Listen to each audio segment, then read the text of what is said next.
धनबाद के नेहरू कॉम्प्लेक्स में आयोजित आजसू पार्टी की जनाक्रोश सभा में पार्टी सुप्रीमो सुदेश महतो ने राज्य सरकार और बीसीसीएल प्रबंधन पर जमकर हमला बोला। सभा को संबोधित करते हुए उन्होंने कहा कि आजसू पार्टी का संकल्प शोषण मुक्त झारखंड का निर्माण करना है और इसके लिए पार्टी लगातार संघर्ष करती रहेगी। वहीं सुदेश महतो ने कहा कि झारखंड में क्रांति के नाम पर लोगों को भ्रमित करने का काम किया गया है। उन्होंने आरोप लगाया कि वर्तमान झारखंड सरकार सिद्धांतों और मूल्यों की नहीं बल्कि वसूलीबाजी की सरकार बनकर रह रही है। उन्होंने कहा कि राज्य की मौजूदा कार्यशैली को देखकर दिवंगत दिशोम गुरु शिबू सोरेन की आत्मा भी दुखी होती होगी। आज सुप्रीमो ने सरकार को चेतावनी देते हुए कहा कि यह सभा केवल सांकेतिक विरोध है। यदि जनता की समस्याओं का समाधान नहीं हुआ तो आने वाले दिनों में आजसू पार्टी व्यापक जन आंदोलन करेगी। उन्होंने कहा कि राज्य के किसान, मजदूर, युवा और आम नागरिक खुद को ठगा हुआ महसूस कर रहे हैं। सरकारी दफ्तरों की व्यवस्था से हर वर्ग परेशान है और जनता को न्याय नहीं मिल रहा है। बीसीसीएल प्रबंधन पर भी निशाना साधते हुए सुदेश महतो ने उनके रवैये में बदलाव की जरूरत बताई। उन्होंने कहा कि जिस तरह 1990 के दशक क्षेत्र की आर्थिक नींव को कमजोर करने का प्रयास किया गया था, उसी तरह की नीतियां आज भी देखने को मिल रही है। साथ ही कहा, सरकार का मुखिया अधिकारियों को दिशा देता है, लेकिन आज हालात ऐसे हैं कि अधिकारी ही सरकार को चला रहे हैं। सुदेश महतो ने दावा किया कि आजसू पार्टी ने अपने संघर्ष और बलिदान से झारखंड राज्य के निर्माण में महत्वपूर्ण भूमिका निभाई थी और अब राज्य को सही दिशा देने के लिए युवाओं को फिर से आगे आना होगा। सभा में बड़ी संख्या में आजसू कार्यकर्ता और समर्थक मौजूद रहे। जनाक्रोश कार्यक्रम के माध्यम से पार्टी ने राज्य सरकार की नीतियों के खिलाफ अपनी नाराजगी जाहिर की और जनहित के मुद्दों पर संघर्ष तेज करने का बिल्कुल से कोई छूटा नहीं है। अगर मैं बीसीसीएल से आग्रह भी करता हूँ, जैसे रेल डिपार्टमेंट ने एक अपनी पुलिस खड़ा की है। मैंने चूंकि यहाँ पर देखा है कि बीसीसीएल के पदाधिकारियों को जब गलत माइनिंग के क्षेत्र में रोका जाता है तो उन्हें बंधक बनाया जाता है। मैं ये भी बोला कि मेरा ही वार मेरे भाई के खिलाफ लड़ाया जाता है कि 5,000 10,000 का एक रोजगार स्थापित करके उसको एक गैंग के रूप में यहाँ चलाने का काम कुछ लोग कर रहे हैं। मैं दोनों चीजों का जिक्र किया बीसीसीएल से। उनके लिए उनके अधीनस्थ आने वाले जो मजदूर के उनके अधीनस्थ आने वाले जो रैयतों का अधिकार है उसे बड़ा स्पष्ट करना होगा। रैयतों को उसका मूल्यांकन सही करके मुआवजा और नौकरी प्राप्त होगा तो ऐसी घटनाएं कम होगी। उनकी भूमिका है और उन्हें पारदर्शी रूप से उनकी भूमिका में आना पड़ेगा। और जो मैं आग्रह कर रहा हूं, माननीय एमपी साहब भी इस बात को लेकर काफी चिंतित हैं और बात रखे हैं कि हम चाहते हैं रेल की तरह, जैसे रेल का निजी फोर्स है और उनको केस करने का अधिकार भी है, जो उनको अधिकार दिया गया है, उसी तरह का हमारा कोल इंडिया में भी ये तरह का आना चाहिए ताकि उस क्षेत्र को बेहतर रूप से सुरक्षित कर सके। केवल शासन के अलग होना, पुलिस की कार्रवाई पर भरोसा रखना ये नहीं चलेगा। ये कई सुधार की आवश्यकता है, इसकी जरूरत हम महसूस करते हैं।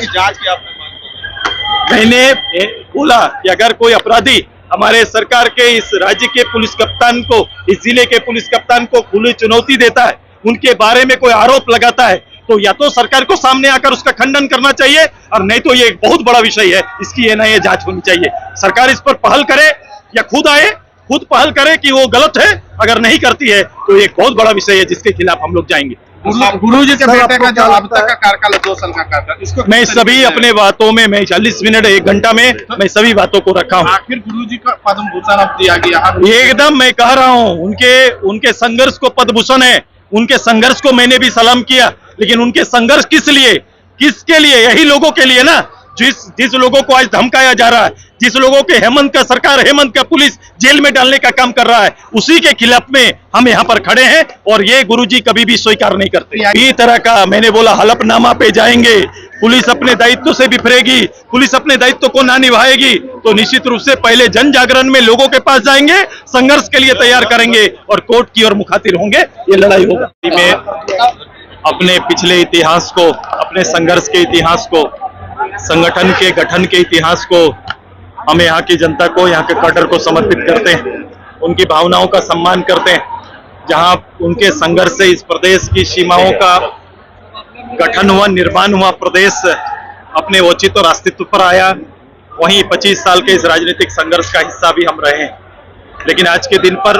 धनबाद के इस धरती से अगर सभी चीजों का विस्तार पूर्वक अगर मूल्यांकन करते हैं तो मैं फिर से वहीं पर 90 के दशक पर पाता हूँ, जब एक सरकार एक आंदोलन को खत्म करने के लिए, एक क्षेत्र के आर्थिक आधार को ध्वस्त करने के लिए, आर्थिक शोषण करने के जो लगातार बर्बरतापूर्ण कार्रवाई कर रही थी, आज वही दशा पे आज हम सब मिलकर इस प्रदेश में खड़े हैं।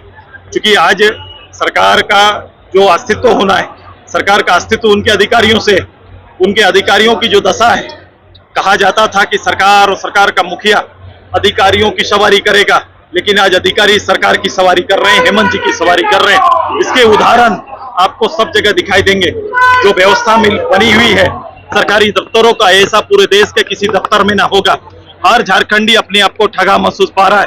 क्या किसान, क्या मजदूर, क्या नौजवान, क्या छात्र, हर कोई उसी दशा से गुजर रहा है। कोई स्थिर नहीं है। हर कोई हर क्षेत्र में, हर विभाग के अंदर में ये एक व्यवस्था और एक परंपरा बनने जा रही है। ऐसे समय में 40 साल के एक ऐसा संगठन जिसने अपने संघर्ष से प्रदेश का गठन में अपनी भूमिका न केवल सुनिश्चित की है, बल्कि एक ऐसा संगठन भारतवर्ष में दूसरा कोई संगठन ऐसा संघर्षित संगठन न रहा हो, जिसने अपनी जान और शहादत की कुर्बानी में जिस प्रदेश को प्राप्त किया हो, उसके लिए अब कोई दूसरा मार्ग नहीं है। फिर से उसी दशा पर, उसी संघर्ष के लिए अब यहाँ के नौजवानों को, यहाँ के आम लोगों को, झारखंडियों को संगठित होना पड़ेगा और उसी की तैयारी के लिए आज ये कार्य करने के लिए यहाँ पर आए। अधिकारियों ने जो परंपरा बना दी, जिस तरह से सरकारी संसाधन को अपना अधिकार समझकर दोहन कर रहे हैं, सरकार के जो बिना नामित क्षेत्रों को भी अघोषित क्षेत्र मानकर वहां से जो दोहन प्राप्त है यहाँ से, और उसका हिस्सा सीधे सरकार के मुखिया से चल रहा है। इसीलिए मैं दरोगा, डीएसपी या एसपी ने, मैं ये सरकार को मानता हूँ। ये हेमंत जी का प्रचलन है, उनका कैरेक्टर है, उनका चरित्र है। ब्लॉक के अंदर अगर ये व्यवस्था बनी है, सीओ कार्यालय के अंदर ये व्यवस्था बनी है, स्कूल, विद्यालय, विश्वविद्यालय में अगर जो कमियां हैं उसका नेतृत्व कोई कर रहा है, तो निश्चित रूप से हेमंत जी कर रहे हैं। और हेमंत जी के इस नेतृत्व को झारखंड की भावना, झारखंडी भावना अस्वीकार करती है। हमने कहा, गुरु जी का भी मैं यहाँ पर पिक्चर यहाँ पर रखा हूँ, और मैं कह रहा हूं कि उनकी आत्मा जहां भी होगी, आज पीड़ा में होगी। वो उनकी कल्पनाओं का ये प्रदेश नहीं है, ये कि राय जी की कल्पना का प्रदेश नहीं है, विनोद बिहारी बाबू की कल्पना का ये प्रदेश नहीं है। अगर ये नहीं है तो वर्तमान का ये दायित्व बनता है कि हम मिलजुल कर फिर से इस प्रदेश के अंदर इस राज्य के संघर्ष को फिर से आगे बढ़ाएंगे, लोगों को लामबंद करेंगे और अपने प्रदेश, खुशहाल प्रदेश की कल्पना, शोषण विहीन प्रदेश, शोषण विहीन समाज का गठन का जो उद्देश्य था, उसे यथार्थ में लाने के लिए काम प्रारंभ करेंगे।